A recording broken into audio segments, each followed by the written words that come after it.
Достар, тұрмыста қолданылып жүрген электрондық қондырғылар жұмыс жасау үшін тұрақты ток қажет. Ең бірінші тұрақты токтың графикалық сызбасын көрсетейін.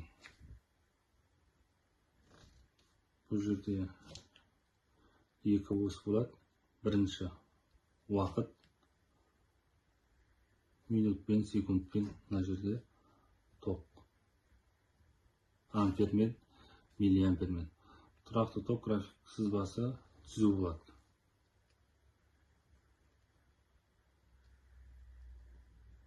Тұрақты ток. Енді тұрмыста қолданып жүрген розеткамыздағы айнымалы токтың графикалық сызбасы.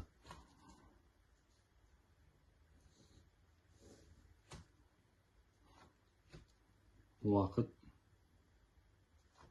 ток. Ток мысалы нөлдік деңгейден басталады, синусоида түрінде болады. Жалғыз синусоида түріндегі шарт емес, тік бұрышта да болуы мүмкін. Бұның бірнеше түрі болады бізде. Енді тұрақты ток көзінің келесі бір түрі, мысалы батарейканың сұлбасын сызайық. Графиктегі үлкен сызық, кіші сызық. Үлкен сызық бізде плюс, кіші сызық бізде минус. Батареяны біз J деп белгілейміз. Графикте сызбада бұл яғни бірнеше түрі болса, мысалы бұған J мысалы бірінші деп береміз. Және бұның кернеуі жазылады. Кернеуі 1,5 вольт. Немесе ағылшынша 1,5 вольт. Тұрақты токтың келесі бір түрі аккумулятор.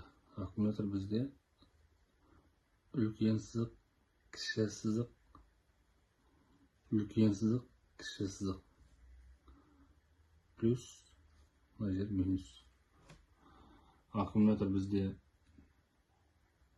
G деп белгіленеді. Бұл яғни сызбада екінші болса, бұның алдында тағы да бір аккумулятор болса, онда біз бұны G екінші деп белгілейміз. Енді тұрақты токтың келесі түрі генератор.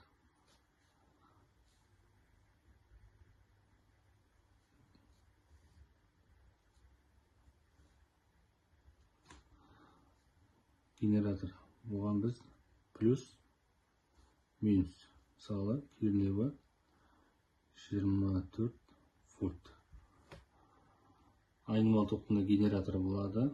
Бұл бізде тоқын тәріздес.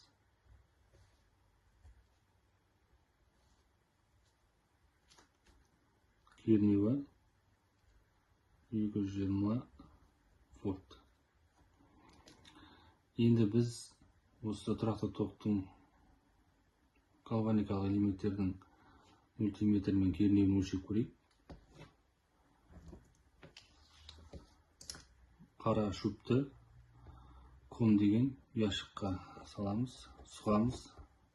Қызыл шөпті мысалы вольт деп тұр ғой. Вольт кедергі конденсаторды өлшейтін ұяшыққа саламыз.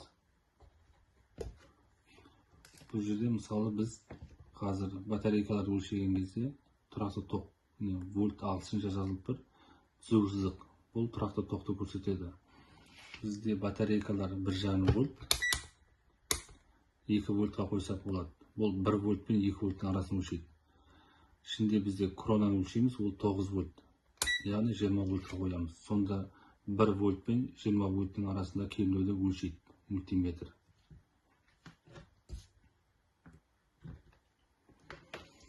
Ең бірінші батарейкалар өлшеген кезде олардың полярностына қараймыз, яғни плюс минусын. Бұл жерде батарейка бірінші 1,5 вольттық плюс минус.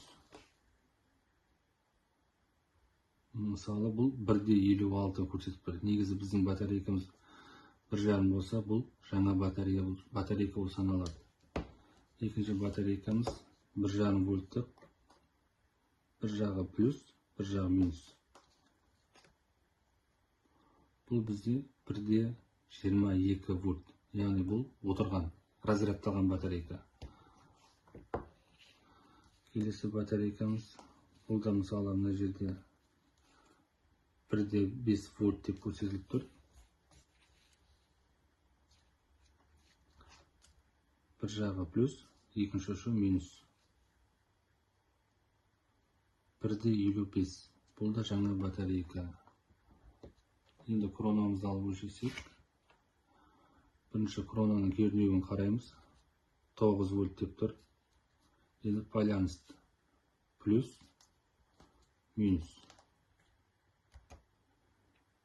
6-да 61 вольт. Яғни бұл 9 вольтқа жетпейді. Яғни разрядталған, отырған батарейка. Крона. Енді екінші кронамыз. Бұл да бізде 9 вольт. Bir ұшы плюс, bir ұшы минус. 9-да 37 вольт көрсетіп тұр. Бұл да жаңа крона болып саналады.